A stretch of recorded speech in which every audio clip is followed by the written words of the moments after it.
Terima kasih banyak atas kesempatan mendengarkan guru. Hari ini saya akan mensosialisasikan tentang budaya positif. Jadi budaya positif akan saya ini tentang pembuatan keyakinan kelas dan penerapan segitiga restitusi. Sebelum mulai saya ingin kita sama-sama, kalau saya menyebut yakin tua luar biasa. Dua. Yakin tua luar biasa. Yakin tua luar biasa. Baik, terima kasih. Nah, sekarang saya akan menyampaikan tentang budaya positif. Apa itu budaya positif? Ya, nilai-nilai, keyakinan, dan kebiasaan di sekolah yang berpihak pada murid agar murid dapat berkembang menjadi pribadi yang kritis, penuh hormat dan bertanggung jawab. Nah, semua budaya positif itu guru memegang peranan sentral, peranan penting. Kita guru itu sebagai pamong, kita penuntun, jadi kita harus menerapkan budaya positif dari diri kita sendiri. Yang berikut, salah satu upaya yang dilakukan untuk membangun sekolah yang positif dengan lingkungan yang aman adalah memahami kebutuhan dasar yang mendasari perilaku murid. Ya. Apabila kebutuhan dasar tidak terpenuhi, maka murid akan tumbuh dan seimbang, bertemu dan perkembangan yang seimbang. Jadi kebutuhan dasar. Jadi kita harus tahu kalau siswa itu berperilaku seperti ini, kadang-kadang 5 kebutuhan ini tidak terpenuhi. Yang pertama itu kebutuhan bertahan hidup, misalnya kesehatan, rumah, makanan. Siswa akan merasa aman dalam belajar apabila ketiga hal di atas terpenuhi. Yang berikut kebutuhan merasa diterima oleh kelompok atau komunitas. Kebutuhan itu meliputi keinginan untuk tetap berhubungan dengan orang lain seperti teman, keluarga, teman kerja, kelompok di mana mereka bergabung. Nah, setiap murid ingin menjadi bagian yang berharga dari kelas dan juga sekolah. Jadi guru harus mendapat menerima murid apa adanya sesuai kodrat. Kodrat di sini ada kodrat alam, ada kodrat zaman. Kodrat alam itu siswa itu bawa dari kecil. Ya, kalau yang kodrat zaman itu sesuai perkembangan zaman. Guru harus bisa menciptakan kesempatan untuk murid berkolaborasi dan memiliki ikatan emosi. Yang ketiga, kebutuhan akan kebebasan. Kebutuhan membuat pilihan. Ya, jadi murid harus diberi kesempatan untuk membuat pilihan dan bertanggung jawab atas pilihan.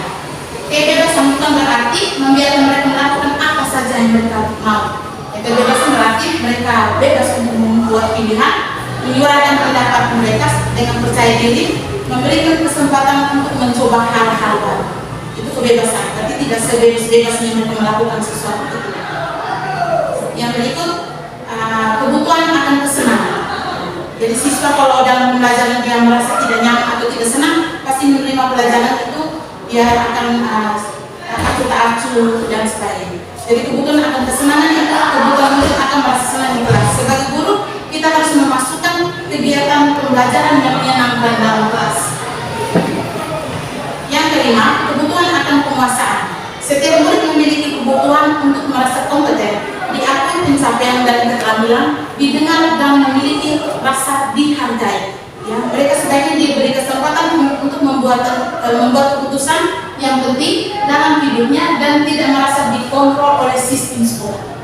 Kadang-kadang kita membuat peraturan jadi anak merasa seperti kaku dengan peraturan. Yang terakhir sangat penting bagi kita guru mengetahui kebutuhan dasar murid. Kita dapat memahami alasan dibalik sikap dan tingkah laku mereka. Jadi kalau mereka melakukan sesuatu tindakan yang negatif, pasti ada kebutuhan yang 5 hal ini yang tidak terpenuhi. Jadi guru harus mencari tahu alasan yang mendasar tindakan tersebut dan kebutuhan apa yang belum terpenuhi. Jadi kalau anak melakukan tindakan yang negatif, kita sebagai guru harus mencari tahu apa, kenapa, harus ditanya. Jadi guru harus meninjau kembali penerapan disiplin di dalam ruang kelas mereka selama ini. Yang berikut, 5 kontrol dalam penerapan disiplin positif. Jadi kita selama ini mungkin kita pernah menerapkan 5 kontrol ini, tapi secara sadar atau tidak sadar yang kita terapkan itu 1, penghukum, 2, pembuat merasa bersalah, 3, teman, 4, pemantau, 5, manajer. Jadi yang kita anjurkan sekarang yang supaya budaya positif bisa diterapkan, yang kelima itu. Ini penghukum. Ciri-ciri sebagai penghukum itu bisa menggunakan hukuman fisik atau verbal. Ya. Guru yang menerapkan posisi hukum akan mengatakan, ya, kamu selalu saja salah. Itu bahasa yang biasa dikeluarkan. Patuhi aturan saya, awas. Itu biasa yang digunakan. Guru seperti ini senantiasa percaya hanya ada satu cara agar pembelajaran berhasil, yaitu dengan cara diam. Ya. Menghukum, nada suaranya biasanya tinggi, rasa tubuhnya, mata melotot dan sebagainya. Kamu terlambat lagi, ya. Hasil dari yang kita sampaikan itu, maka murid itu akan merasa dendam dan bersikap agresif, ya. Bisa jadi sesudah kembali duduk murid tersebut akan mencoret-coret bukunya, atau dia keluar dari sekolah mungkin motor dari guru tersebut dia akan coret. Itu luapan karena dia merasa kita yang guru sebagai posisi penghukum. Yang berikut, pembuat merasa bersalah. Pada posisi ini biasanya guru akan bersuara lebih lembut, ya. Pembuat merasa bersalah akan menggunakan keheningan yang membuat orang lain merasa tidak nyaman, bersalah atau rendah diri. Kata-kata yang keluar dari mulut orang yang posisi untuk membuat merasa bersalah, ibu sangat kecewa dengan kamu. Berapa kali bapak harus memberitahu kamu? Itu bahasa yang dikeluarkan. Di posisi ini murid akan memiliki penilaian diri yang buruk tentang diri mereka. Murid merasa tidak berharga dan telah mengecewakan orang-orang yang disayang, salah satu guru atau orang tua. Ya. Ini salah satu adik kamu ini bagaimana ya? Kamu sudah berjanji dengan ibu tidak terlambat lagi. Kamu kenapa ya senang sekali mengecewakan ibu? Ibu benar-benar kecewa sekali. Ya. Bagaimana perasaan murid setelah ditegur dengan cara ini? Hasilnya murid akan merasa bersalah telah mengecewakan ibu atau bapak gurunya. Murid akan merasa menjadi orang yang gagal dan tidak bisa membahagiakan orang lain. Yang berikut, posisi kontrol sebagai teman. Ini posisi kita sebagai guru sebagai teman. Guru pada posisi ini tidak menyakiti murid, namun akan tetap berupaya mengontrol murid-murid melalui persuasi. Posisi teman pada guru bisa negatif atau positif. Posisi ini berupa hubungan baik yang terjalin antara guru dan murid. Guru di posisi teman menggunakan hubungan baik dengan umur dan mempengaruhi seseorang. Mereka akan berkata, ayo bantulah demi bapak ini ya. Ayo ingat tidak bantuan bapak selama ini. Ya sudah, hari ini tidak apa-apa, nanti ibu bantu bereskan. Hal negatif dari posisi teman adalah suatu saat guru tersebut tidak membantu, maka murid akan kecewa dan berkata, saya pikir bapak atau ibu teman saya, bapak ibu guru teman saya, murid merasa dikecewakan dan tidak lagi berusaha. Nada suaranya ramah, akrab, bercanda, bahasa tubuh merapat pada murid, senyum dan sebagainya. Bagaimana perasaan murid dari sikap guru seperti ini? Posisi kontrol sebagai teman, murid akan merasa senang, akrab dengan guru. Ya, jadi dia akan melakukan sesuatu apabila guru itu melihat, oh guru ini yang biasa ini saya senang dari ini, berarti akan mengikuti guru tersebut. Ya, posisi hasilnya itu seperti itu. Yang berikut, pemantau. Posisi pemantau berdasarkan pada peraturan dan konsekuensi dengan menggunakan sanksi konsekuensi. Kita dapat memisahkan hubungan pribadi kita dengan murid. Ya. Contohnya pertanyaan diajukan seorang pemantau, peraturannya apa? Apa yang telah kamu lakukan? Sanksi atau konsekuensi apa? Apabila anak itu melanggar, kita akan mengambil konsekuensi apa setelah kamu melakukan? Ya, ini seperti nada suaranya datar, bahasa tubuhnya non formal. Bagaimana perasaan murid dilakukan seperti ini? Murid akan memahami konsekuensi yang harus dijalankan karena telah melanggar salah satu peraturannya. Jadi kalau dia sudah tahu, kalau dia melanggar, dia tahu konsekuensinya. Itu dia sudah tahu. Ya. Yang berikut, manajer. Pada posisi manajer adalah posisi mentor di mana guru berbuat sesuatu bersama dengan murid, mempersilakan murid bertanggung jawab perilakunya, mendukung murid agar dapat menemukan solusi atau permasalahan yang sendiri. Ya, ini posisi manajer yang seharusnya kita terapkan. Ya. Jadi kita belajar, kita sebagai guru harus berada di posisi manajer. Itu bahasa yang kata-kata yang dikeluarkan itu apa yang kita yakini, kembali ke keyakinan kelas. Apakah kamu meyakini? Jika kamu meyakini, apakah kamu bersedia memperbaikinya? Ya, jika kamu memperbaiki hal ini menunjukkan apa tentang diri? Apa rencana kamu untuk memperbaiki hal ini? Namun perlu disadari tujuan akhir dari 5 posisi kontrol guru adalah pencapaian posisi manajer. Jadi kita harap kita semua harus bisa mencapai posisi ini, ya. Yang selama ini mungkin kita 4 hal itu terapkan. Jadi mulai sekarang dan seterusnya kita harus berada di posisi manajer. Ini keyakinan kelas. Sebelum kita melakukan ini, kita harus membuat keyakinan kelas ini untuk guru, wali kelas atau sekolah. Jadi siswa itu harus dibuat kesepakatan bersama, ya. Keyakinan kelas atau kesepakatan kelas adalah salah satu disiplin positif yang bisa kita terapkan dalam membangun budaya positif di sekolah. Keyakinan kelas adalah kesepakatan yang dibuat bersama anggota kelas dengan wali kelas atau guru. Karena dibuat dengan kesepakatan bersama, maka hal-hal yang diatur lebih mudah untuk dilaksanakan oleh peserta didik. Nah, jadi ini bisa dibuat oleh guru, wali kelas, atau sekolah, atau kita guru mata pelajaran. Buat kesepakatan dengan siswa. Contohnya mata pelajaran ini kita buat kesepakatan. Ya, tugasnya ini jatuhnya tanggal sekian, kita buat kesepakatan kalau yang lewat berarti nilainya turun. Itu bisa buat kesepakatan, bukan hanya dengan guru dan wali kelas, bisa juga kita guru mata pelajaran. Apakah ini dengan adanya keyakinan kelas di setiap kelas diharapkan dapat mewujudkan tujuan yang berorientasi pada profil belajar Pancasila? Jadi profil belajar Pancasila ada 5: beriman, bertakwa kepada Tuhan Yang Maha Esa, berakhlak mulia, mandiri, gotong royong, berkebinekaan global, dan bernalar kritis dan kreatif. Apakah keyakinan kelas lebih bermakna bagi anak? Ya, lebih bermakna karena keyakinan kelas itu dibuat, disepakati, dan dijalankan. Itu lebih bermakna. Ada beberapa urutan yang dilakukan dalam merancangkan keyakinan kelas atau kesepakatan kelas. Guru meminta semua murid di kelas untuk menulis apa saja aturan yang disepakati bersama di kelas. Jadi bukan guru yang menentukan aturannya, kesepakatannya, tapi siswa yang menulis. Baru setelah itu semua usulan murid ditulis di papan tulis. Yang berikut kalimat yang ditulis disepakati menjadi keyakinan kelas dan berubah menjadi kalimat positif. Dan itu semua harus ditulis, disepakati, baru dijalankan. Menciptakan disiplin positif menggunakan pendekatan restitusi. Apa itu restitusi?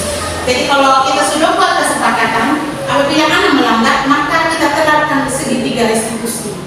Yang segitiga restitusi itu merupakan proses untuk menciptakan kondisi bagi murid untuk memperbaiki kesalahan mereka, sehingga mereka bisa kembali pada kelompok mereka dengan karakter yang kuat. Jadi kalau anak melakukan kesalahan, tidak langsung dengan oh ya ini sudah ada kesepakatan kelas. Berarti kalau dia melakukan kesalahan, kita panggil dan kita tanya buat urutan segitiga restitusi. Ini segitiga restitusi yang pertama itu yang paling dasar itu menstabilkan identitas, yang berikut validasi tindakan yang salah, dan yang ketiga menanyakan keyakinan. Menstabilkan identitas. Bagian dasar dari segitiga bertujuan untuk mengubah identitas anak dari orang yang gagal pernah melakukan kesalahan menjadi orang yang sukses. Ya. Kalau kita menyampaikan memanggil anak ada masalah, pasti yang pertama, ibu juga melakukan kesalahan. Semua orang manusia pasti melakukan kesalahan. Itu kata-kata yang kita sampaikan di menstabilkan identitas. Tidak ada manusia yang sempurna. Kita bisa menyelesaikan ini. Bapak ibu tidak mencari siapa yang salah atau siapa yang berada dalam masalah ini. Kalau kita menyatakan kalimat-kalimat di atas, bahkan tidak mungkin buat anak untuk mengembangkan. Validasi tindakan yang salah. Ini langkah yang berikut. Tindakan melakukan kesalahan, yang pertama kita stabilkan identitas, yang kedua validasi tindakan salah. Setiap tindakan dilakukan dengan suatu tujuan, yaitu memenuhi kebutuhan dasar. Jadi ingat, anak itu ya ada 5 kebutuhan dasar tadi. Kalau tidak terpenuhi, maka kita harus memvalidasi. Kalau kita memahami kebutuhan dasar apa yang mendasar sebuah tindakan, kita akan bisa menemukan cara paling efektif untuk memenuhi kebutuhan tersebut. Yang berikut kalimat di bawah ini mungkin terdengar asing buat guru, namun bila dikatakan dengan nada tanpa menghakimi, ya akan memvalidasi kebutuhan mereka. kamu pasti punya alasan mengapa melakukan itu. Kamu boleh mempertahankan sikap itu, tapi kamu harus mengembangkan sikap yang baik. Jadi di validasi tindakan salah kita harus bertanya, kenapa kamu melakukan itu? Pasti anak akan menyampaikan yang dia lakukan ini karena apa. Itu harus kita tahu. Yang berikut menanyakan keyakinan. Ya, pertanyaan di bawah ini menghubungkan keyakinan anak dengan keyakinan kelas. Itu kan kita sudah buat kesepakatan tadi. Kalau dia melakukan kesalahan, maka kita tanya apa keyakinan kelas yang kita telah sepakati. Kita bilang, ya ditanya. Contoh dia tidak waktu ini ada kesepakatan, kamu harus mengerjakan waktu ulangan harus belajar. Nah, di saat dia tidak rendah, tanya kenapa kamu tidak rendah? Pasti alasannya apa? Pasti harus ditanya apa keyakinan kelas yang kita telah sepakati. Setelah itu apa bayangan kita tentang kelas yang ideal? Ya, kamu mau menjadi orang yang seperti apa? Ya. Kebanyakan anak akan menyatakan iya, karena mereka tidak tahu bagaimana cara menjadi orang tersebut. Ya, guru dapat membantu dengan bertanya seperti apa jika mereka menjadi orang seperti itu. Ketika anak sudah mendapat gambaran jelas tentang orang seperti apa yang mereka inginkan, guru dapat membantu anak tetap fokus pada gambaran tersebut. Jadi kalau mereka tidak belajar atau ngantuk di kelas, kita harus bertanya, kenapa kamu ngantuk di kelas? Alasannya apa? Kalau disampaikan, baru disampaikan keyakinan kelas apa yang telah kita sepakati. Jadi sebelum memanggil anak, kita harus buat kesepakatan.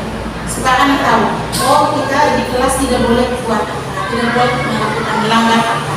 Dan mereka dengan sendiri tahu aturan yang di kelas, kesepakatannya apa yang kita telah buat itu sudah disepakati bersama, diketahui. Padahal dalam proses mengajar yang kita ajarkan selama ini kan lebih berat itu adalah mengejar materi itu selesai. Tetapi karakter anak itu tidak diperhatikan secara penuh. Bahwa kita tidak tahu bahwa anak itu dendam atau anak itu benci anak itu kita tidak tahu. Tetapi yang penting itu adalah kita menyampaikan materi kita. Setelah itu materi kita itu dipahami oleh kita, lalu kita memvonis anak itu bahwa oh anak ini bodoh, anak ini tidak bisa buat apa-apa. Hanya karena ditanya 3 kali 3 dia tidak tahu.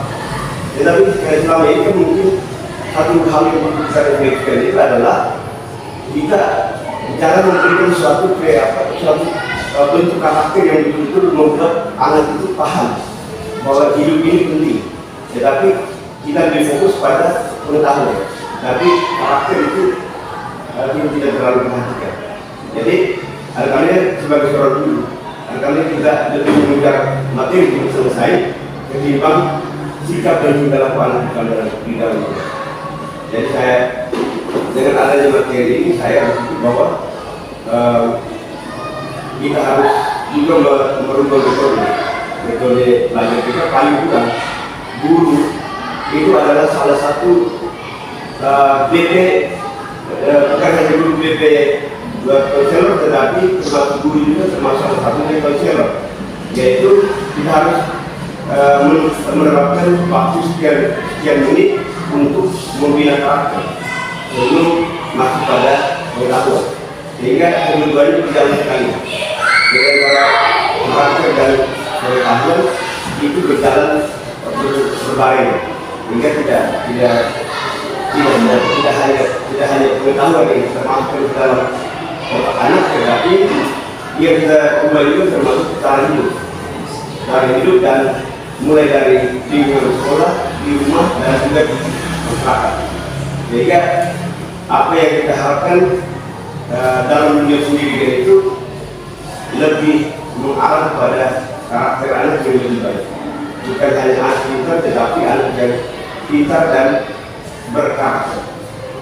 Terima kasih Pak Hero. Tepuk tangan. Tidak yang lain.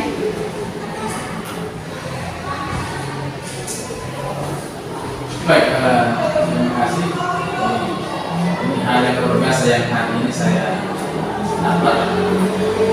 Kita bersyukur bahwa sesuatu ini baru satu orang dari begituan. Ada yang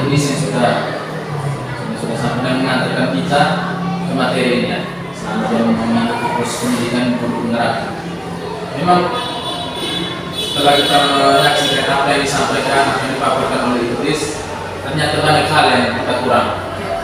Banyak hal yang kita kurang, dan kedepannya memang kita harus merubah diri banyak. Dari pola pendekatannya, pola pengajaran kita terhadap siswa. Yang selama ini kita menyatakan bahwa siswa itu seperti tas kosong yang harus diisi terus, ternyata tidak. Lalu menyangkut karakter ya, memang lihat di sini ternyata kita harus awali ya, mulai dari kesepakatannya. Yang paling sederhana itu adalah kesepakatan bersama dengan siswa. Itu mulai dari sebagai seorang wali kelas yang bersama dengan anak walinya melakukan kesepakatan, misalnya aturan-aturan dalam kelas itu sendiri. Lalu sebagai seorang guru mata pelajaran juga sama, harus melakukan kesepakatannya.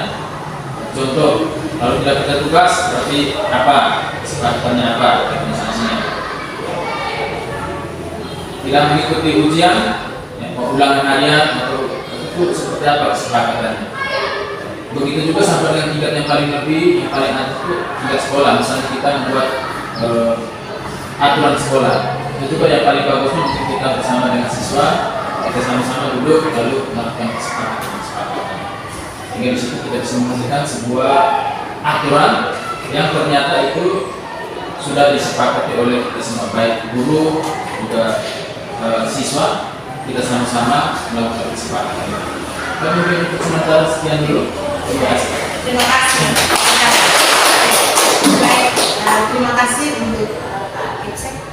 Ya, saya harap ini budaya positif, walaupun materi sosialisasinya sekarang, saya harap untuk kedepannya, ya, untuk kita semua, bukan hanya guru, termasuk semua stakeholder dan pelatih dalam sekolah sini harus bisa menerapkan budaya positif. Memang dengan budaya positif kita akan menciptakan anak yang bahagia, nyaman, dan akan berkarakter yang baik di depan. Terima kasih.